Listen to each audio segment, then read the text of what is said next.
Visakhapatnam parliament సభ్యుడు MVV సత్యనారాయణకు జైలుకు పంపిస్తానని Praja Shanti party అధ్యక్షుడు డాక్టర్ కేఏ పాల్ పేర్కొన్నారు. ఈ మేరకు విశాఖ నగరంలోని రైల్వే న్యూ కాలనీలో గల పార్టీ కార్యాలయంలో మీడియా సమావేశంలో ఆయన మాట్లాడారు. ఎంపీ ఎంవివి 500 కోట్ల క్రైస్తవ భూమి ఆక్రమించారని, ఆయన మీద కేసులు వేసి జైలుకు పంపిస్తానని హెచ్చరించారు. రానున్న ఎన్నికల్లో తాను ఎస్కోట, పిఠాపురం నియోజకవర్గాలలో ఎమ్మెల్యేగా పోటీ చేయాలని పార్టీలో పలువురు కోరుతున్నారని తెలిపారు. బీజేపీ అంటే బాబు, జగన్, పవన్ కళ్యాణ్ అని ఎద్దేవా చేశారు. శర్మను చూసి ప్రజలు కాంగ్రెస్ కి ఓట్లు వేయొద్దని కోరారు. బీజేపీ మతతత్వ పార్టీ అని, ఏపీకి హోదా ఇవ్వలేదని, పోలవరం పూర్తి చేయలేదని మండిపడ్డారు. ఎంవివి సత్యనారాయణ ఏ భూములు ఆక్యుపై చేశాడో కోర్టు మీద కేసేస్తా, ఆయన్ని జైలుకు పంపిస్తా. మెగా కృష్ణారెడ్డి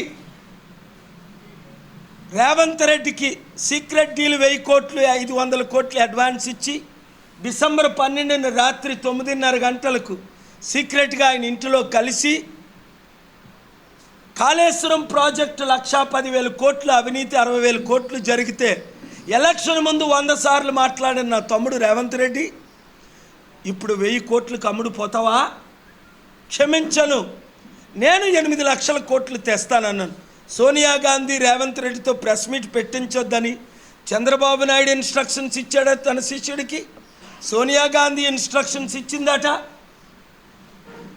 తమ్ముడు రేవంత్ రెడ్డి, నువ్వు అవినీతి పరుల మాట వింటావా? నువ్వు 6 నెలల తర్వాత ముఖ్యమంత్రిగా ఉండవు. నువ్వు నీతిగా ఉంటావా? లక్షల కోట్లు తీసుకొస్తాను,